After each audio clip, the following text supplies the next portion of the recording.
Hello welcome students, welcome back to जेडे academy. मैं doctor Mohammad Amanullah आज आप लोगों के लिए नेशनल इनकम कैलकुलेशन का बहुत important topic income method of national income लेकर आया हूं। जैसे कि आप लोगों को मैंने प्रीवियस लेक्चर्स में अपने बताया है कि ग्रॉस से नेट पर कैसे पहुंचना है, नेट से ग्रॉस पर कैसे पहुंचना है, मार्केट प्राइस से फैक्टर कॉस्ट पर कैसे पहुंचना है, और फैक्टर कॉस्ट से मार्केट प्राइस पर कैसे पहुंचना है, और डोमेस्टिक से नेशनल इनकम पर कैसे पहुंचना है, और नेशनल इनकम से डोमेस्टिक पर कैसे पहुंचना है। तो वो वाले उसके न्यूमेरिकल का पार्ट भी हमारा हो गया है, उसका थ्योरी का पार्ट भी हमारा हो गया है, फॉर्मूले भी उसके हो गए, और उसमें से कौन कौन से ऐसे वेरिएबल्स हैं जिसको हम प्लस माइनस करेंगे तो ये डिफरेंसेस को हम अटेन कर सकते हैं। ठीक है, अब क्या है कि क्लास 12 की मैक्रो इकोनॉमिक्स में एक बहुत इंपॉर्टेंट जो है वो चैप्टर है हमारा national income, as you all know. तो है क्या उसके अंदर कि उसमें तीन मेथड्स दिए हुए हैं through which we calculate national income. अब तीन मेथड कौन कौन से? एक तो इनकम मेथड है, एक एक्सपेंडिचर मेथड है, और वैल्यू एडेड मेथड है। तो बताया जैसे कि ये जाता है कि इनकम आप किसी भी मेथड से नेशनल इनकम को कैलकुलेट करिए क्वेश्चन के अंदर, तो तीनों मेथड से नेशनल इनकम सेम आएगी। तो कहने का मतलब ये है कि कंट्री की जितनी भी इनकम होगी अगर आप उससे जीडीपी कैलकुलेट करें और एक्सपेंडिचर मेथड से जीडीपी कैलकुलेट करें तो वो ऑलमोस्ट इक्वल आएगी। ठीक है, तो वैसे ही नेशनल इनकम की बात होगी तो नेशनल इनकम भी इक्वल आएगी। तो एनएनपी एफसी जिसको हम नेशनल इनकम कहते हैं, इनकम एक्सपेंडिचर के मेथड के थ्रू वो कैसे कैलकुलेट होगी आज हम लोगों को ये देखना है। अब है क्या कि जैसा कि इसका नाम है अपने आप में इनकम मेथड, तो भाई हमको ये देखना है कि इनकम मेथड में इनकम कौन कौन सी इनकम्स हैं कंट्री के अंदर जिसको हम ऐड करें तो नेशनल इनकम पर पहुंचेंगे, मतलब कि एनएनपी एफसी तक हम लोग पहुंच पाएंगे। तो इसमें क्या होता है, बहुत लोगों को कंफ्यूजन होता है कि कौन सी चीज होती है और कौन सी चीज नहीं कैलकुलेट होती है, किसको एलिमिनेट करना है और किसको अकोमोडेट करना है जब हम नेशनल इनकम को कैलकुलेट करेंगे थ्रू इनकम मेथड। तो लेट्स स्टार्ट करते हैं इसको हम लोग, और ये देखते हैं कि कौन सी पहली स्लाइड है हमारी और उसमें क्या लिखा हुआ है। तो अगर जैसे कि मैं बात करूं आपको, the first slide is what about the meaning of national income through income method, कि इनकम मेथड क्या है नेशनल इनकम के थ्रू, इसकी डेफिनेशन हम लोगों को गिवन है। तो it is also known age factor income method और डिस्ट्रीब्यूटिव शेयर मेथड। इसको क्या कहते हैं हम लोग? इसको हम लोग कहते हैं फैक्टर इनकम मेथड और डिस्ट्रीब्यूटिव शेयर मेथड। ठीक है, अभी हम इसको इलेबोरेट करेंगे कि क्या है। पहले हम देख लेते हैं कि स्लाइड क्या कह रही है हमारी। It measures national income by adding up all the factor incomes earned by the owners of the factors of production, that is land, labor, capital and enterprise या entrepreneur within the domestic territory during a year। अभी हम इसको पूरा break करेंगे यहां पर और आपको बताएंगे कि इसकी डेफिनेशन क्या कह रही है। Every rupee of income earned by factor of production is payment made by some producing unit for the productive services rendered. इसको भी हम समझेंगे कि ये लाइन क्या कह रही है। So national income is what sum of factor payments made by all the producing units. चलिए साहब, अब ये थ्योरी तो सब जगह लिखी हुई है, आपको मैं ये बताता हूं कि इस थ्योरी का मतलब क्या है। अब है क्या कि फैक्टर इनकम मेथड, जैसा कि हम लोगों को पता है that we have four factors of production. हमको पता है कि कंट्री के अंदर, इंडिया के अंदर फोर फैक्टर्स ऑफ प्रोडक्शन होते हैं। ठीक है साहब, पहला होता है हमारा, कोई सा भी पहला दूसरा हो सकता है, आप किसी को भी ले सकते हैं। फर्स्ट इज लैंड, दूसरा होता है लेबर या आप इसको एम्प्लॉय भी कह सकते हैं। तीसरा होता है कैपिटल, और फोर्थ वन इज एंटरप्रेन्योर या एंटरप्राइज। अब पहली वाली डेफिनेशन की बात करते हैं कि क्या है। अब देखिए आप कंट्री को सोचिए, 2 से 3 मिनट इस पर बात करते हैं कि ये हमने निकाला कहां से क्या है। बेसिकली है कि आप कोई सा भी बिजनेस ले लो, कोई सा भी ऑफिस ले लो, कुछ भी ले लो, एग्रीकल्चर ले लो, शॉप ले लो, कोई बड़ा ऑफिस ले लो, सब लैंड पर बने हुए होते हैं, जमीन पर बने हुए होते हैं। तो जाहिर सी बात है जमीन लोग ओन करते हैं, ठीक है। तो जाहिर सी बात है what is the payment of land, the payment of land is rent. Land का पेमेंट क्या है, रेंट है। तो जिसके पास लैंड है उसने अपनी लैंड को किराए पर उठाया हुआ है, तो this is called one income from one factor of production, that is land. तो लैंड से जनरेट करी हुई इनकम क्या है, रेंट है। उसके बाद आते हैं लेबर या एम्प्लॉइज, मतलब वो लोग जो काम करते हैं, जॉब करते हैं। तो जब लोग काम करते हैं या तो डेली बेसिस पर करते हैं या मंथली बेसिस पर करते हैं। तो वो क्यों काम करते हैं किसी का, बिकॉज टू अर्न मनी, उनको पैसे कमाने। तो अगर लेबर काम कर रही है तो labour is getting wages and employees are getting salary. तो another factor of factor income क्या हो जाएगी हमारी, लेबर और एम्प्लॉय की, that is rent, sorry that is wages and salary. अब बात करते हैं कैपिटल की, sir what is capital. Capital basically क्या है, यहां पर कैपिटल वो पैसा जिससे आप बिजनेस को स्टार्ट करते हो। पहली चीज तो बेसिक डेफिनेशन हो गई, लेकिन यहां पर कैपिटल की जो बात होगी वो इन्वेस्टमेंट की बात होगी, ठीक है। जैसे कि आप being as an investor, if you are investing money into somewhere, तो you will get what, you will get return. आप उसके बदले में क्या चाहोगे, उसके बदले में आप चाहोगे कि आपको रिटर्न मिले। सो बेसिक स्टैंडर्ड रिटर्न माना गया इंडिया के अंदर, उसको माना गया ब्याज, जिसको हम कहते हैं इंटरेस्ट, सूद, ठीक है। बैंक में आप पैसे डिपॉजिट करते हो, आपको ब्याज मिलता है। आप बैंक से लोन लेते हो, आप ब्याज पे करते हो। तो कैपिटल का रिटर्न क्या है बेटा, इंटरेस्ट हो गया। अब एंटरप्रेन्योर या एंटरप्राइज की बात होगी। ये वाली बात क्या होगी कि भाई कोई भी इंसान बिजनेस करता है या कोई भी कंपनी अगर बिजनेस करती है तो वो किस मोटिव से करती है, टू अर्न प्रॉफिट। किस मोटिव से करती है बेटा, प्रॉफिट के मोटिव से वो अर्न करती है। तो कहने का मतलब ये कि 4 फैक्टर्स ऑफ प्रोडक्शन इंडिया के अंदर है ओवरऑल, जिनके थ्रू 4 मेजर इनकम्स का जनरेशन हो रहा है। तो अगर मैं यहां पर 4 मेजर इनकम्स लिख दूं, अगर मैं यहां पर 4 मेजर इनकम्स लिख दूं कंट्री की ओवरऑल, तो ये जो बात हो रही है ये पूरे कंट्री की बात हो रही है कि पूरे कंट्री में कितने लोगों ने जॉब करी और सैलरी कमाई, पूरे कंट्री में कितना मनी रोटेट हुआ और वो इन्वेस्टमेंट बना, उस पर इंटरेस्ट कितना जनरेट हुआ, उसकी बात हो रही है।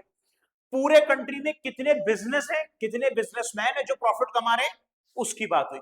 तो मैं चारों को जोड़ देता हूं। रेंट एक इनकम हो गई मेरे पास, दूसरी हो गई वेजेस एंड सैलरीज, तीसरी हो जाएगी आपकी इंटरेस्ट, और चौथी हो जाएगी आपकी प्रॉफिट। तो these are 4 factors of production. ये 4 फैक्टर्स आपके प्रोडक्शन के जो मेजर आपकी नेशनल इनकम को बनाते हैं, जब आप इनकम मेथड के थ्रू नेशनल इनकम को कैलकुलेट करते हो। आई होप ये क्लियर हुआ होगा। अब बात करते हैं ये that every rupee of income earned by factor of production is a payment made by some producing units। मतलब कि भाई ये 4 फैक्टर ऑफ प्रोडक्शन है, लैंड, लेबर, कैपिटल, एंटरप्रेन्योर, इन सबका यूज कहां होता है, इन सबका यूज बिजनेसेस में होता है। तो जाहिर सी बात है if business uses something, business has to पे।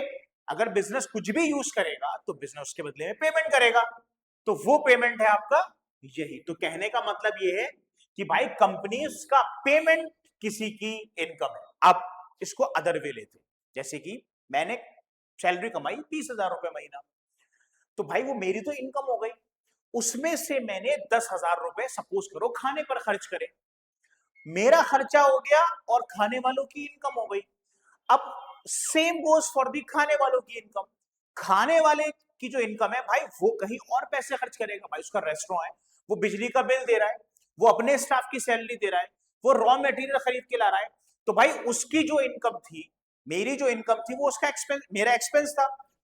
दुकान वाले की इनकम हो गई रेस्टोरेंट वाले की। अब रेस्टोरेंट वाले की इनकम जब हुई तो उसने खर्चा करा, तो फिर वो किसी दूसरे की इनकम हो गई। तो कहने का मतलब ये कि भाई किसी एक का खर्चा अल्टीमेटली दूसरे की इनकम होती है। जैसे आप, बहुत सिंपल सी बात लेता हूं कि भाई आप सब बच्चे हैं, आप सब लोग स्टेशनरी शॉप पर गए और आपने कहा कि भाई मेरे को एक किताब दे दो या पेन दे दो 100 रुपए का। तो 100 रुपए आपने उसे दिए, आपके 100 रुपए खर्चा हो गए, आपका तो एक्सपेंस हुआ, दुकान वाले की क्या हुई, इनकम हुई। अब वो उसी इनकम से अपने और एक्सपेंसेस को करेगा। तो कहने का मतलब ये कि अगर एक कंपनी किसी भी चीज को एम्प्लॉय करती है या यूज करती है तो उसका पेमेंट करती है, और वो पेमेंट क्या है, आपके फैक्टर पेमेंट्स हो जाते हैं। और जिसको वो इनकम मिलती है वो फैक्टर इनकम से होती है। जैसे I am one of the factor, if I am doing job somewhere, if I am getting salary, तो that salary is my factor income. India मेरी सैलरी को फैक्टर इनकम के तौर पर जानेगा, और जो भी ऑर्गेनाइजेशन मुझे सैलरी दे रही है उस ऑर्गेनाइजेशन का वो फैक्टर पेमेंट हो जाएगा। तो कहने का मतलब ये है कि जितना फैक्टर पेमेंट होता है किसी का, उतनी ही फैक्टर इनकम होती है किसी की। क्लियर हो रही है बात? आगे चलते हैं। इट शोज हाउ नेशन को distribute among the factors of production rent. ठीक है, अब इसमें बात होती है why it is called distributive share method. भाई income is distributed among the factors of production. आप ऐसे मान के चलो, एक कंपनी है, उसकी इनकम हुई 5 करोड़ रुपए की, मिसाल के तौर पर 4 करोड़ रुपए उसने खर्च कर दिए। 1 करोड़ रुपए का मान के चलते हैं मोटे तौर पर उसने रेंट दे दिया, 1 करोड़ रुपए की उसने सैलरी बांट दी, और 2 करोड़ रुपए उसने इंटरेस्ट बांट दिया। 4 करोड़ रुपए उसने इस फॉर्म में डिस्ट्रीब्यूट कर दिए, 1 करोड़ रुपए अल्टीमेटली उसका प्रॉफिट हो गया। तो कहने का ये मतलब है डिस्ट्रीब्यूटिव शेयर मेथड, कि डिस्ट्रीब्यूट करते हैं आप, जैसे कि यहां पे लिखा हुआ है, it shows how national income is distributed among the 4 factors of production, that is rent for land, wages for labor, interest for capital and profit for enterprises। तो कहने का मतलब ये that national income is distributed among the 4 factors of production in India overall at macro level। वो यही है चारों, rent, wages या सैलरी, इंटरेस्ट और प्रॉफिट। आई होप कि ये स्लाइड क्लियर हुई होगी आपको, स्क्रीनशॉट ले सकते हैं आप लोग। Now coming to the next slide. Yes, मैं ज्यादा इसमें नहीं दिमाग लगा रहा हूं, जो मेन मेन चीजें हैं आप अगर इसको पढ़ लेंगे पूरा तो 110% आपका इनकम मेथड बिल्कुल सही होने वाला है। ठीक है, अब कंपोनेंट्स ऑफ फैक्टर इनकम, मतलब बात क्या हो गई कि वो कौन से कंपोनेंट्स हैं जिसको मिलाकर आपका क्या बनता है, आपका इनकम मेथड बनता है। ठीक है, तो मैंने 4 चीजें बताई आपको, वेजेस बताया, सैलरी बताया, एक ही चीज है, वेजेस मान के चलिए आपको, प्रॉफिट बताया, इंटरेस्ट बताया और रेंट बताया। अब इसमें देखते हैं उसमें क्या क्या चीजें अवेलेबल है। सो the first component is compensation of employees.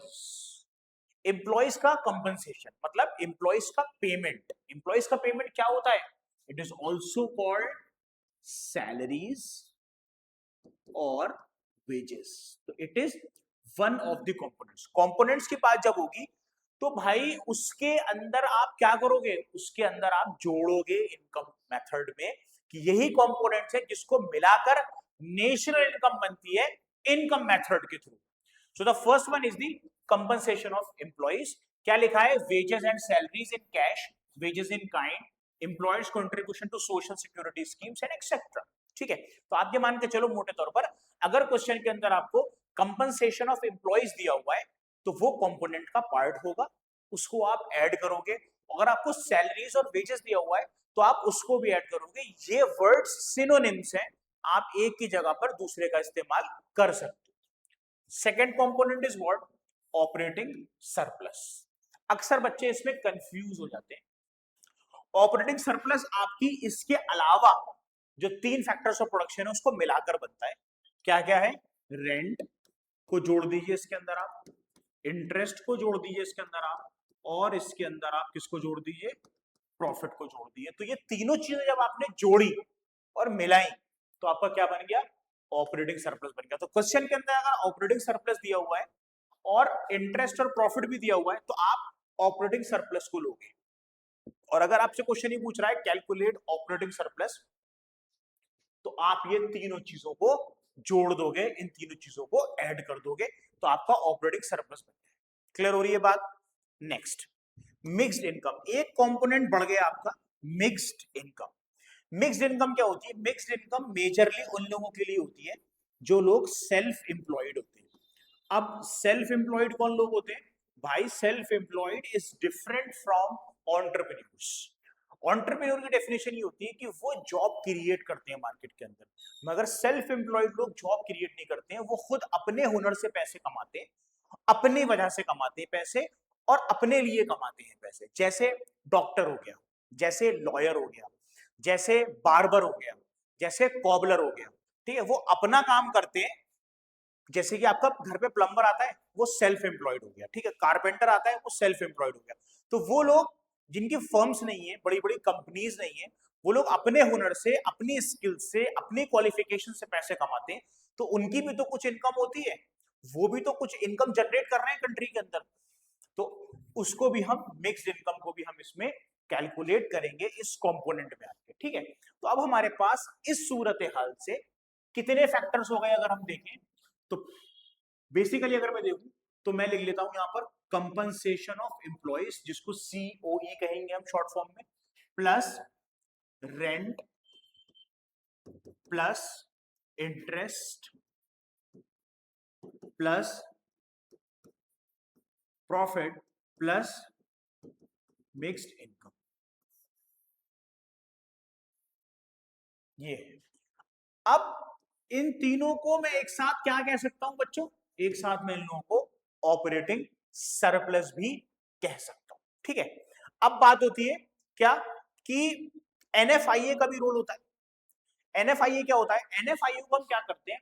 Add करते हैं, क्योंकि इससे हम निकालते हैं एनडीपीएफसी। इन सारी चीजों को मिलाकर हमारा निकलता है बच्चों एनडीपीएफसी। तो जब हम इसमें एनएफआईए को ऐड कर देते हैं तो ये क्या बन जाता है बेटा?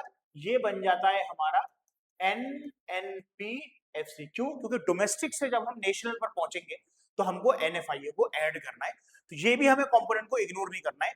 जिसको एनएफआईए समझ में नहीं आ रहा वो मेरे प्रीवियस लेक्चर को देख ले, 100% उसको एनएफआईए क्लियर हो जाएगा कि हम एनएफआईए का यूज क्यों कर रहे हैं। पहली बात तो ये हो गई। दूसरी बात ये हो गई, हमें नेशनल इनकम निकालना है।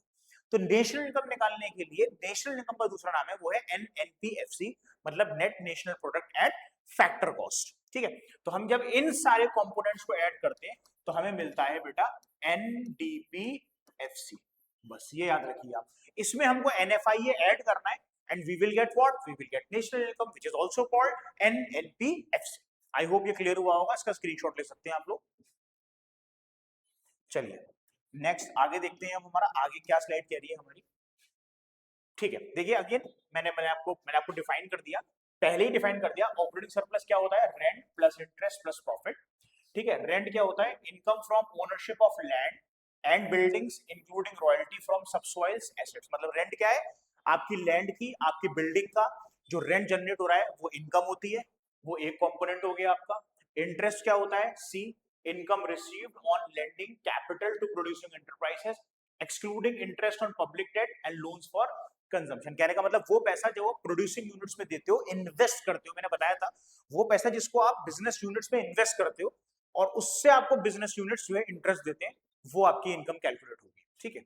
उसके बाद प्रॉफिट क्या हो गया? Residual income of an enterprise distributed as dividend plus corporate tax plus undistributed profit. Basically profit जो कंपनी कमाती है after cutting all of their expenses, सारे एक्सपेंसेस को काटने के बाद जो प्रॉफिट बचता है उस प्रॉफिट को हम इसके अंदर इंक्लूड करेंगे, ठीक है।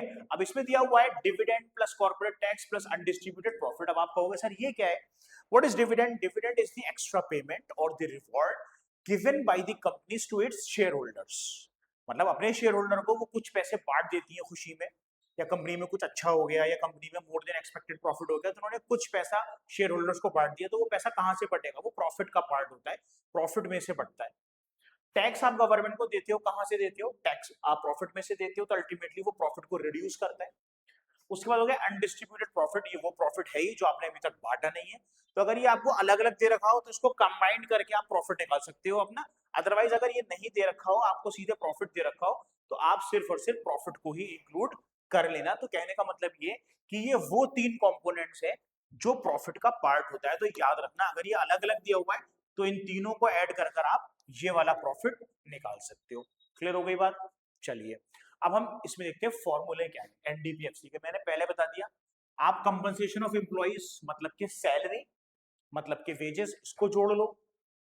ऑपरेटिंग सरप्लस मतलब रेंट इंटरेस्ट प्रॉफिट, इसको जोड़ लो। और मिक्स्ड इनकम जो मैंने बताया उसको जोड़ लो। तो आपको क्या मिल जाएगा? आपको मिल जाएगी डोमेस्टिक इनकम। आपको कौन सी इनकम मिल जाएगी? Domestic income, which is also called NDPFC, net domestic product at factor cost.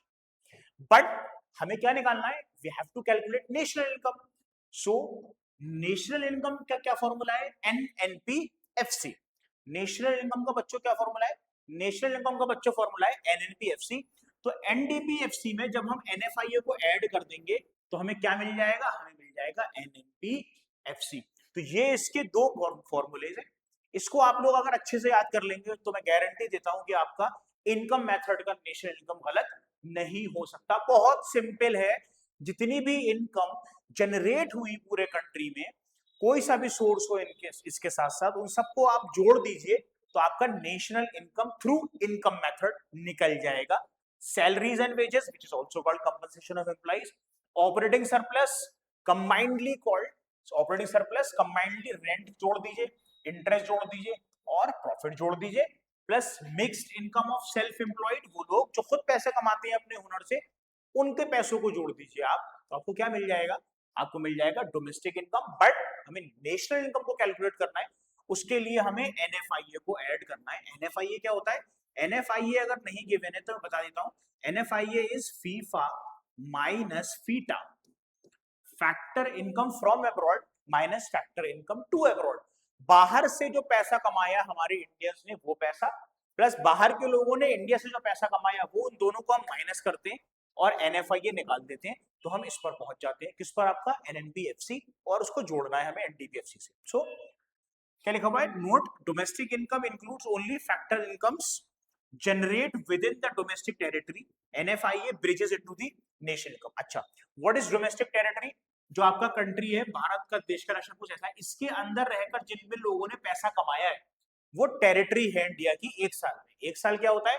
Your 1 year is your financial year, start from 1 April to 31 March. इस पूरे साल में जितने भी लोगों ने पैसा कमाया है कंट्री की बाउंड्रीज के अंदर, वो डोमेस्टिक इनकम है। कंट्रीज के बाहर का डिफरेंस निकाल देंगे, ऐड कर देंगे तो एनएनपीएफसी मिल जाएगा। आई होप क्लियर हुआ होगा। आप लोग इसका स्क्रीनशॉट ले सकते हैं। आगे चलते हैं। ठीक है, नाउ ये बहुत इंपॉर्टेंट है भाई, इसमें बहुत कंफ्यूजन होता है लोगों को। अब जैसा मैंने बताया कि चार चीजें आप लोगों को, 4 से 5 चीजें आप लोगों को इंक्लूड करनी है नेशनल इनकम में। कंपनसेशन ऑफ एम्प्लॉइज मतलब सैलरीज और वेजेस, रेंट, इंटरेस्ट, प्रॉफिट और मिक्स इनकम। इसके अलावा जो भी चीज होगी वो एक्सक्लूड हो जाएगी। अगर क्वेश्चन में दी है तो आप उसको इंक्लूड ही नहीं करोगे नेशनल इनकम कैलकुलेट करने के लिए इनकम मेथड के थ्रू। तो एक्सक्लूड क्या क्या होगा, बस आपको जहन में याद रखना है। एक्सक्लूड पर मैं मार्क लगा दिया हूं। ट्रांसफर इनकम नहीं लिखा जाएगा। ट्रांसफर इनकम क्या होती है? भाई मेरा भाई पैसे कमा रहा है और मुझे दे रहा है, मैंने तो कोई इनकम जनरेट नहीं करी। 60 साल के बाद लोग रिटायर हो जाते हैं, उनकी पेंशन आती है, क्या वो कोई इनकम जनरेट करे? नहीं, वो ट्रांसफर इनकम हो गई। ठीक है, कहीं कोई मर गया रेल हादसे में, उसको गवर्नमेंट ने कंपनसेशन का पैसा दे दिया, वो भी इनकम जनरेटेड नहीं है, तो वो भी इंक्लूड नहीं होगी। ठीक है, तो इस तरीके से जैसे कि ओल्ड एज पेंशन इंक्लूड नहीं होगी क्योंकि वो इनकम जनरेट नहीं कर रहे, उनको फ्री फंड में पैसे मिल रहे हैं। स्कॉलरशिप, बच्चे पढ़ते हैं स्कूल्स में कॉलेजेस में, उन्हें स्कॉलरशिप मिलती है, इनकम नहीं है वो। अनएम्प्लॉयमेंट अलाउंसेस मतलब बेरोजगारी भत्ता जिन्हें मिलता है, भाई वो तो बेरोजगार है तो क्या ही इनकम जनरेट करेंगे? सरकार ने कहा 2,000 रुपए महीना हम तुम्हें देंगे, तो वो ट्रांसफर इनकम में वो भी इनकम इंक्लूड नहीं होगी। गिफ्ट्स, भाई कहीं से गिफ्ट मिला आपको पैसे, वो भी इंक्लूड नहीं होंगे। Since no productive services rendered in return, कहने का मतलब ये है you have to involve in an economic activity. Economic activity मतलब आप भले ट्यूशन पढ़ा रहे हो, आप भले जूते साफ कर रहे हो, आप भले बिल्डिंग बना रहे हो, आप टीचिंग कर रहे हो, आप बहुत बड़ी कंपनी में मैनेजर हो, आप कोई सर्विस दो, उससे पैसे कमाओ, आपको कमाने हैं पैसे अपनी मेहनत से, वो नेशनल इनकम का पार्ट होंगे। ट्रांसफर इनकम, गिफ्ट, स्कॉलरशिप, बेरोजगारी भत्ता, compensation of any any any death, कोई बेसिकली कोई मिसहैप हो गया उसका पैसा आ गया, या नेचुरल कैलेमिटी का कोई पैसा गवर्नमेंट ने दे दिया, सब ट्रांसफर इनकम है वो इंक्लूड नहीं होंगी, वो सब चीजें क्या होंगी बेटा, एक्सक्लूड होंगी। Second, imputed value of owner occupied houses, ये इंक्लूड होगी। अब क्या है कि भाई इंप्यूटेड वैल्यू क्या होती है जरा देख लेते हैं, इसमें कंफ्यूजन बहुत होता है। As rent since the owner enjoys a housing services equivalent to what a tenant would pay. कहने का मतलब ये है कि भाई इंप्यूटेड वैल्यू, मैं अपनी बिल्डिंग में काम कर रहा हूँ, ठीक है, मेरी अपनी बिल्डिंग है, मैं उसमें बिजनेस कर रहा हूँ, तो उसमें जो रेंट अगर मुझे कोई और देता उसको मैं इंक्लूड कराऊंगा, तो वो इंक्लूड होगा। क्यों? क्योंकि भाई मैं उन्हीं पैसों को इंजॉय कर रहा हूं, उन्हीं पैसों को यूज कर रहा हूं, तभी तो मैं नहीं दे रहा, तो वो इंक्लूड होगा। इंप्यूटेड वैल्यू ऑफ ओनर, खुद की अगर मेरी अपनी बिल्डिंग है और मैं उसमें काम कर रहा हूं, मेरा अपना घर है, मैं उसमें रह रहा हूं, तो वो काउंट होगी, ठीक है। Imputed value of self consumed production, ये भी इंक्लूड होगा।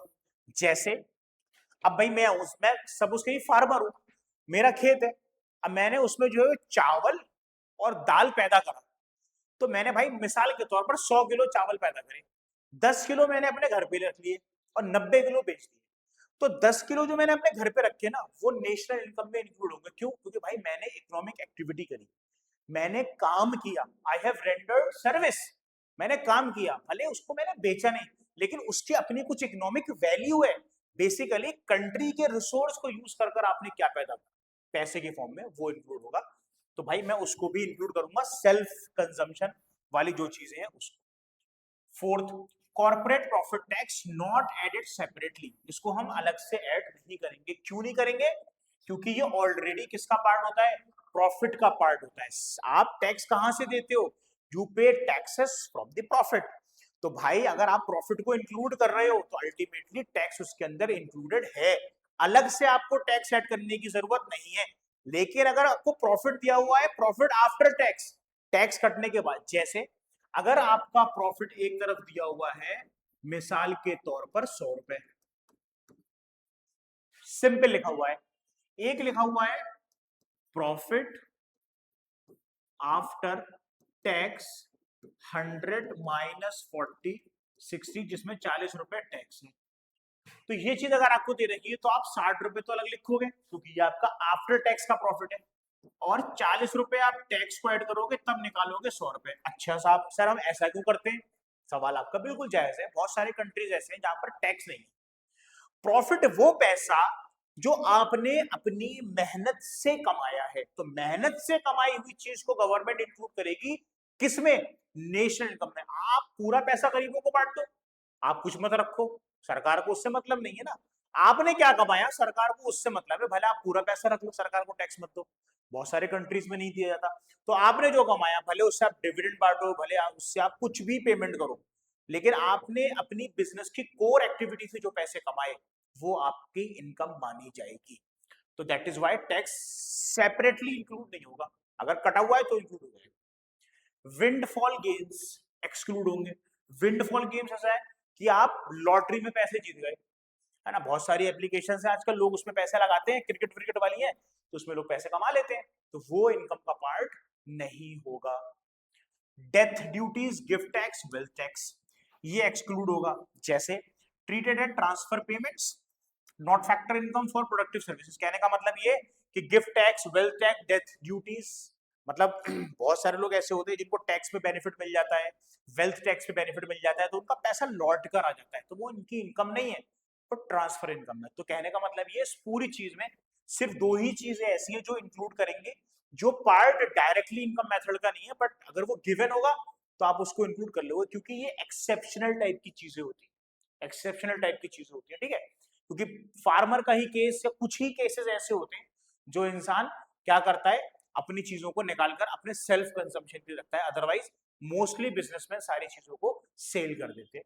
वैसे ही बिल्डिंग है भाई, जो इंसान जिस नियत से जो चीज करेगा, जैसे मैंने बिल्डिंग बनाई कि मैं रेंट पे दूंगा, भले मैं उसको अब्यूज करने लगा, मेरी रेंट पे नहीं उठ रही, बगर में उठाता, तो वो चीज इंक्लूड होगी, बाकी सारी चीजें एक्सक्लूड होंगी। एक बार आपका मैं क्लीन कर देता हूँ पूरा, इसका पूरे का स्क्रीनशॉट ले लीजिए, बुक में बहुत बड़े तरीके से दिया हुआ है, इसमें शायद आई थिंक एक स्लाइड और होगी, yes, next one, sale and purchase of second hand goods. Second hand goods की सेल परचेज भी रिकॉर्ड नेशनल इनकम के अंदर नहीं होगी। और imputed interest of self own capital fund, मतलब वो पैसा जैसे included since the entrepreneur is providing capital as factor of production and this imputed services must be valued, ठीक है। Similarly, imputed rent for factory building owned used by the same enterprises is included as part of operating surplus। मैंने आपको already बता दिया कि imputed value की जो भी चीज होगी वो इंक्लूड होगी, sale and purchase second hand goods include नहीं होंगे। शेयर्स एंड डिबेंचर्स भी सेकंड हैंड हो जाते हैं, वो भी इंक्लूड नहीं होंगे। या कार आपने एक बार खरीदी दोबारा बेच दी तो वो भी इंक्लूड नहीं होगी। तो हमारे पास ये 8 ऐसे प्रिकॉशंस हैं जो हमको लेने हैं जब हम प्रैक्टिकल क्वेश्चंस करेंगे और उसमें जब हम इनकम मेथड के थ्रू नेशनल इनकम को कैलकुलेट करेंगे। तो जल्दी से बेटा इसका स्क्रीनशॉट ले लीजिए आप लोग। पहले तो आप लोग इसका ले लीजिए जल्दी से, उसके बाद आप लोग इसका भी ले सकते हैं, ठीक है। नाउ नेक्स्ट,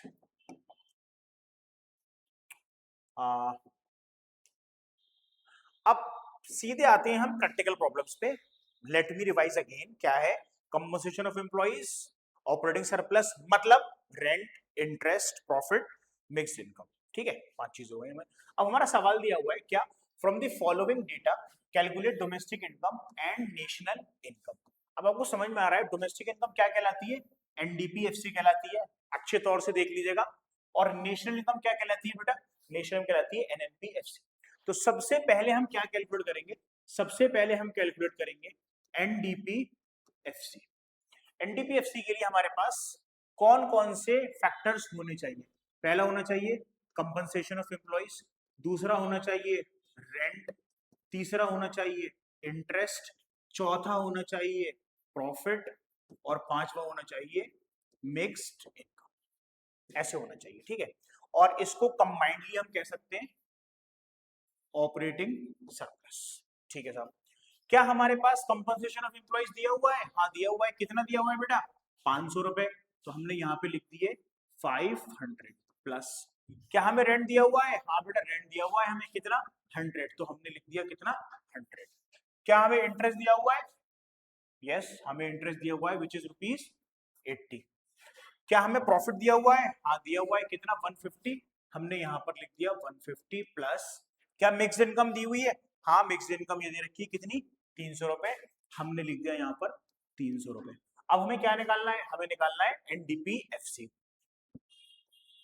एनडीपीएफसी बेटा क्या होता है, डोमेस्टिक इनकम होती है, मगर हमें निकालनी क्या है नेशनल इनकम।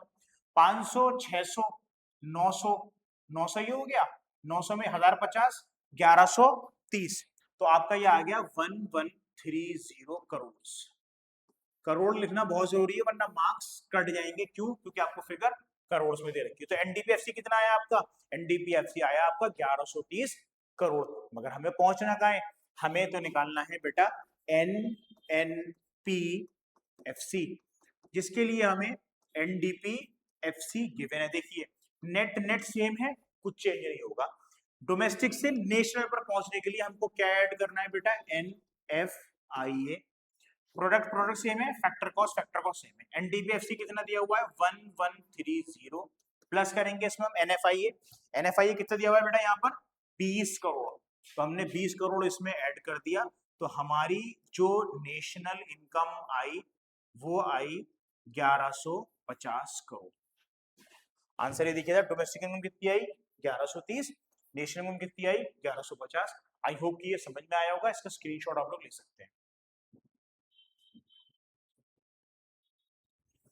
चलिए coming to the next one, देखते हैं अगली स्लाइड क्या कह रही है। अगली स्लाइड थोड़ी सी अच्छी है क्योंकि इसमें एक्सक्लूडिंग वाला पार्ट दे रखा है। हमें क्या निकालना है, कैलकुलेट नेशनल इनकम, सीधे नेशनल इनकम निकालना है, ठीक है साहब। हमें क्या क्या दे रखा है, सबसे पहले हम क्या करते हैं जब कोई भी क्वेश्चन करते हैं तो सबसे पहले हम पूरा क्वेश्चन पढ़ते हैं और उसमें इनपुट्स देख लेते हैं क्या क्या गिवन है, ठीक है।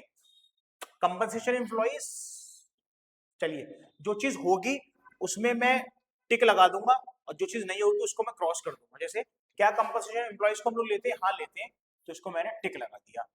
ओल्ड एज पेंशन क्या हम इसको लेंगे, मैंने बताया ट्रांसफर इनकम है, तो बेटा हम इसको नहीं लेंगे, मैंने यहाँ पर क्रॉस कर दिया। क्यों, देखिए लिखा हुआ है excluded because it's a transfer income. क्या रेंट हम लोग लेंगे, क्या रेंट हम लोग लेंगे, हाँ रेंट हम लोग लेंगे, मैंने टिक कर दिया रेंट लेंगे। क्या इंटरेस्ट हम लोग लेंगे? यस, मैंने टिक कर दिया इंटरेस्ट भी होगा। क्या प्रॉफिट होगा? यस, प्रॉफिट भी होगा। मिक्स्ड इनकम और सेल्फ एम्प्लॉयड, ये भी होगा। क्या हमारी लॉटरी विनिंग होगी? लॉटरी विनिंग नहीं होगी, क्यों? क्योंकि विंडफॉल गेन है, इसको हम लोग एक्सक्लूड कर देंगे, ठीक है। Net factor income from abroad को हम लोग लेंगे ही लेंगे। तो खैर चलिए, अब हम इसका सवाल बनाने की कोशिश करते हैं कि इसके अंदर क्या है। तो आपके लिए मतलब डायरेक्टली भी आप कर सकते हो, कोई दिक्कत नहीं है, बट मैं हमेशा इसको 2 स्टेप में कराता हूँ क्योंकि आप सब लोग सीख रहे हो अभी। तो सबसे पहले क्या है, आप लोगों को पता है, सबसे पहले आप लोग ये देखिए कौन कौन से कंपोनेंट्स है जिसको ऐड करना है, ठीक है। तो उसके लिए सबसे पहले आपको डोमेस्टिक इनकम निकालनी पड़ेगी, which is your NDP FC. Again मैं लिखता हूं, compensation of employees plus rent plus interest plus profit plus mixed income. बस ये एक सेट फॉर्मूला है आपका एनडीपी एफसी के लिए, डोमेस्टिक के लिए, ठीक है। तो पहले हम एनडीपी एफसी निकाल लेते हैं, ज्यादा कंफ्यूजन में पड़ते ही नहीं है। कंपनसेशन ऑफ प्लस कितना दिया हुआ है? 800, मैंने यहाँ पे लिख लिया 800। रेंट कितना दे रखा है मेरे को? 120, मैंने यहाँ पे जोड़ के लिख लिया 120। इंटरेस्ट कितना दे रखा है मेरे को? 90, तो मैंने यहाँ पे लिख दिया 90। प्रॉफिट कितना दे रखा है मेरे को? 200, तो मैंने यहाँ पे लिख दिया 200। मिक्स्ड इनकम कितनी दे रखी है मेरे को? 400, तो मैंने यहाँ पे लिख दिया 400। अब इसको ऐड कर लीजिए आप लोग सब। तो एनडीपी एफसी को मैंने ऐड कर लिया, 800 400 1200 हो गए, 1200 और 200 1400 हो गए, 1400 और 120 1520, 1520 और 90 1610। तो 1610 करोड़ रुपए मेरी क्या आ गई बेटा? एनडीपी एफसी आ गई। लेकिन मेरे को तो नेशनल इनकम निकालना है। तो नेशनल इनकम निकालने के लिए, नेशनल इनकम को हम लोग क्या कहते हैं, मैं रिवाइज करा देता हूं फिर। National income is called NNP FC, ठीक है साहब। अब मेरे पास क्या है? मेरे पास एनडीपी एफसी गिवन है, मैं इसमें एनएफआईए जोड़ दूंगा, ठीक है। एनडीपीएफसी कितना है मेरे पास? 1610, 1610 प्लस एनएफआईए कितना है मेरे पास? यहाँ पर तो -10 में दिया हुआ है। -10 का मतलब ये होगा कि जितना पेमेंट मैंने रिसीव करा बाहर से इंडिया ने वो कम है, और जितना पेमेंट मैंने करा वो ज्यादा है, तो मैं नेगेटिव में हूँ, कोई दिक्कत नहीं है। मैंने यहाँ पे ब्रैकेट में 10 कर दिया, मीन्स व्हाट? माइनस। जब मैं इसको ओपन करूंगा तो 1610 -10, तो 1600 करोड़ मेरी क्या आ जाएगी? मेरी आ जाएगी एनएनपी एफसी।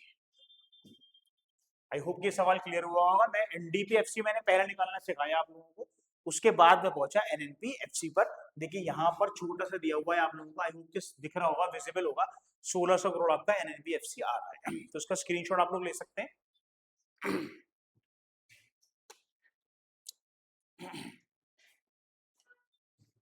उसका स्क्रीनशॉट ले लीजिए।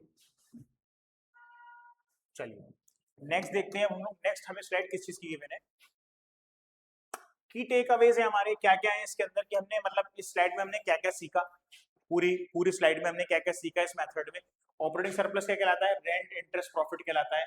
Profit further split into dividend, corporate tax and undistributed profit. मतलब प्रॉफिट के 3 हिस्से हैं, एक है डिविडेंड अगर दिया हुआ अलग, corporate tax and undistributed profit, ठीक है। इनकम मेथड के अंदर 4 चीजें आती हैं आपकी, compensation of employees, operating surplus और मिक्स्ड इनकम। ऑपरेटिंग सरप्लस जिसे कहते हैं हमारे पास रेंट इंटरेस्ट प्रॉफिट को। आगे चलते हैं, इससे हमें क्या मिलता है? डोमेस्टिक इनकम मिलती है जब हम जोड़ते हैं, मतलब एनडीपीएफसी। उसके बाद हमें 8 प्रिकॉशंस लेने जो हमने पढ़े इसके अंदर। ट्रांसफर इनकम को इंक्लूड नहीं करना है, एक्सक्लूड करना है, ठीक है। आपकी इम्प्यूटेड वैल्यू, चाहे प्रॉपर्टी की हो चाहे आपके प्रोडक्शन की हो, उसको लेना है आपको। Sale and purchase, second hand goods, इस तरीके से 8 चीजें हैं वो आपको नहीं लेनी है, ठीक है। इसमें दिया हुआ है, क्या दिया हुआ है? ट्रांसफर इनकम को आपको एक्सक्लूड करना है, ठीक है। विंडफॉल गेन्स को एक्सक्लूड करना है, इम्प्यूटेड वैल्यू को, रेंट को, इम्प्यूटेड इंटरेस्ट को, सेल फोन कैपिटल, इन सबको इंक्लूड करना है। मतलब वो पैसा जो आपने लगाया बिजनेस में उस पर आपको ब्याज दिखाना है कि मैं ले रहा हूँ। तो इम्प्यूटेड वैल्यू चाहे प्रॉफिट, चाहे इंटरेस्ट की हो, इम्प्यूटेड वैल्यू चाहे रेंट की हो, इम्प्यूटेड वैल्यू चाहे सेल्फ कंजम्पशन की हो, आपको उसको इंक्लूड करना है, ठीक है। उसके बाद डिस्ट्रीब्यूशन ऑफ इनकम, ठीक है। तो कहने का ये मतलब है कि ये की टेकअवेज हो गए। अब हम आगे देखते हैं कि हाँ क्या है। बेसिकली ये तो खैर एक तरीके से आपकी रिवीजन की स्लाइड है कि जो आप लोगों ने जो है वो अभी तक देखी इस पूरे लेक्चर में। तो खैर आगे चलते हैं, आगे देखते हैं क्या है इसके अंदर। सॉरी, खैर यहाँ पर अगर हमारा आज का लेक्चर एंड होता है तो आई होप कि क्लियर हुआ होगा, जैसे कि आपको स्लाइड में दिख रहा होगा दैट हम लोग 5 से 7 दिन का फ्री डेमो देते हैं। अगर आपको मुझसे कांटेक्ट करना है तो ये मेरा नंबर है 8791648465 और ऑफिस का नंबर है 7668133310। और हम कौन कौन से कोर्सेज प्रोवाइड करते हैं? 11th and 12th regular for commerce as well as humanities.